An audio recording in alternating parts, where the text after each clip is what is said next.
आप मुसलमान को, दलित को, आदिवासी को नहीं बुला के इस 45% 50% मूल निवासी को नहीं बुलाकर आप इंडिया के लिए जान देने वाले हैं। हमने इंडिया के लिए, वतन के लिए, वतन अजीज़ के लिए हमने बाप दादा ने कुर्बानी दी, फांसी का फंदा चूमा। आप बैरिस्टर असदुद्दीन ओवैसी साहब, बदरुद्दीन अजमल साहब को नहीं लाते हैं, आप बहन जी को दावत नहीं देते हैं, आप छोटू भाई वासवा साहब को दावत नहीं देते हैं। आप तो मुसलमानों के मुद्दे पे दही जम जाती है, दलितों के मुद्दे पे दही जम जाती है।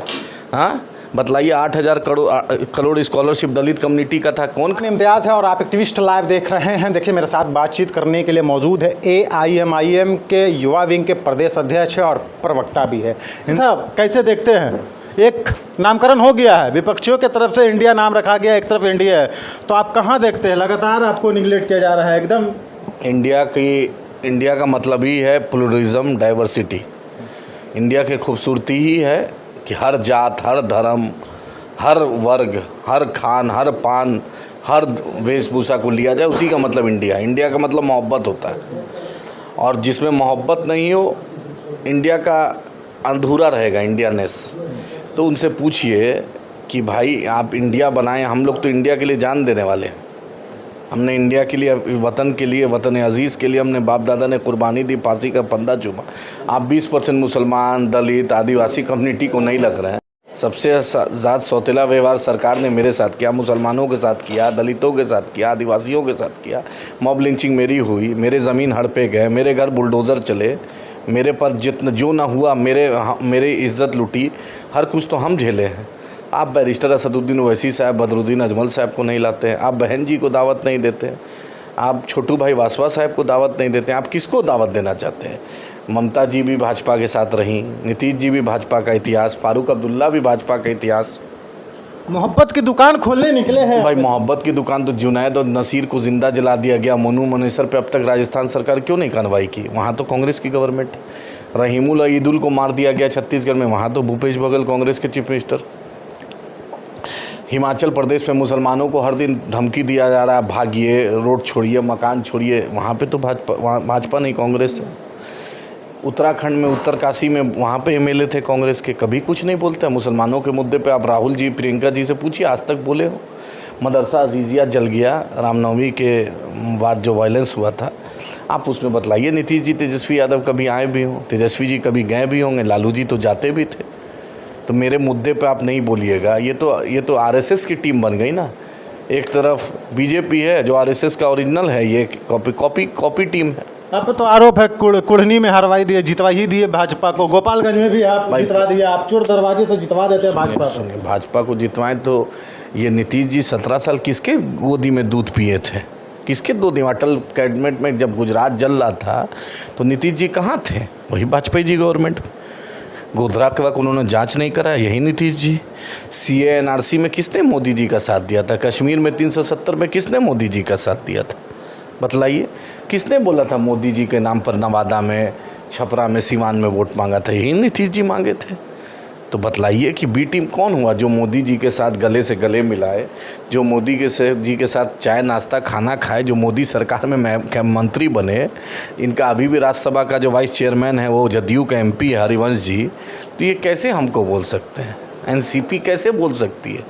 जिसका अजीत पवार, छगन भुजबल, प्रफुल्ल पटेल वर्किंग प्रेसिडेंट चला जाए भाजपा में, वो कैसे हमको बोल सकता है? भाजपा भ्रष्टाचार पे कैसे बोल सकती है? कोनार्ड संगमा के साथ सरकार बना रही है, NCP के साथ बना रही है, येदियुरप्पा को मुख्यमंत्री बना रही है, सब कुछ तो कर ही रही है। अच्छा, गठबंधन में आपको अगर नहीं लेती है तो क्या तीसरा फ्रंट का कवायद चुनाव लड़ेंगे? हम मुसलमानों के, दलितों के, वंचितों के मुद्दे नहीं उठाए जाएंगे, MIM उठाएगी और हम चुनाव लड़ेंगे। लोकतंत्र में सबको अधिकार है, जनता चाहती है, आवाम चाहती है कि एक क़यादत खड़ी हो। उस क़यादत को मजबूत करने के लिए हम मजबूती से चुनाव लड़ेंगे इंशाल्लाह। जैसे हमने सीमांचल फतह की, मगध हो, मिथिलांचल हो, चंपारण हो, सब जगह हम लड़के इंशाल्लाह कामयाबी हो। आरोप जो है भाजपा का B टीम होने का, चोर दरवाजे से आप तो जिता भाई, बकने हाथी चले बाजार, कुत्ता भौंके हज़ार, बोलने दीजिए। B team, C team, D team, किसको क्या दिक्कत है? अरे मेरे मुद्दे में इस नौजवान को, जो नौजवान मरा, पुलिस वैन मारी, जिसके घर अभी हम गए थे, क्यों नहीं अभी तक कंपनसेशन दिया? यहाँ पे राजद के MLA आपके नवादा से, बगल में कामरान मियाँ राजद के MLA। तो मुसलमानों के मुद्दे पे दही जम जाती है, दलितों के मुद्दे पे दही जम जाती है। हाँ, बतलाइए, 8,000 करोड़ स्कॉलरशिप दलित कम्युनिटी का था, कौन खा गया? नीतीश जी खाए, इनकी सरकार ने खाया। उस वक्त नहीं बोले। आप ही बतलाइए किस मुद्दे पर नीतीश जी बहन जी को नहीं बुलाते हैं, ओवैसी साहब और बदरुद्दीन अजमल साहब को नहीं बुलाते हैं, छोटू भाई बाजवा साहब ट्राइबल कम्युनिटी के इतने बड़े नेशनल लीडर हैं, उनको आप नहीं बुलाते हैं। आप मुसलमान को, दलित को, आदिवासी को नहीं बुला के इस 45% 50% मूल निवासी को नहीं बुलाकर आप संजय झा जी और ललन सिंह जी वोट दिलाएंगे, जिनका घर का वोट भाजपा को जाता है। जिस चार्टर्ड प्लेन पे नीतीश जी बैठते हैं उनकी वो जदयू की संपत्ति नहीं है, वो बिहार के आवाम की संपत्ति है, टैक्स पेयर की संपत्ति। आप जो आज बिस्किट खरीदे होंगे सुबह में, उसका भी टैक्स दिए होंगे, नीतीश जी मलाई खा रहे हैं। पहले 15 साल लालू जी खाए, अब नीतीश जी खाए हैं। अब चाहते हैं, लालू जी को चिंता है तेजस्वी यादव की, उसको यादवों की उनको चिंता नहीं है तेजस्वी मुख्यमंत्री बने। नीतीश जी को चिंता है कि वो सीएम बने, वो कुछ बन जाए। ना ये यादव के हैं, ना कम्युनिटी, किसी कम्युनिटी की। A to Z की पार्टी है आदिल साहब। भाई A to Z है तो A to Z वोट दिलाए इनको। हम जब माई करते तो ना अम्मा अब्बा दोनों चीफ मिनिस्टर बने थे। जब A to Z में आ गए तो कुर्दी गोपालगंज भी हारे हैं, आगे भी हारते जाएंगे। जब अपने मूल वोटरों को आप भूल जाइएगा, जिसने आपको सम्मान दिया चपरासी क्वार्टर से, जिसने आपको शीश महल पहुंचाया, उसी को भूल जाइएगा तो आप कहाँ जाइएगा। जाइए, मनोज झा जी आपको वोट दिलाएंगे, सुनील सिंह वोट दिलाएंगे, जो मोदी से भी मिलकर आ रहे हैं, आपका नेगोशिएशन कर रहे हैं कि जेल जाइएगा, कि कौन सुविधा में जेल में रहिएगा, ईडी का कब बेल कब क्या होगा, जो नेगोशिएट कर रहे हैं सुनील सिंह। नीतीश जी ने झाड़ा ना भाई।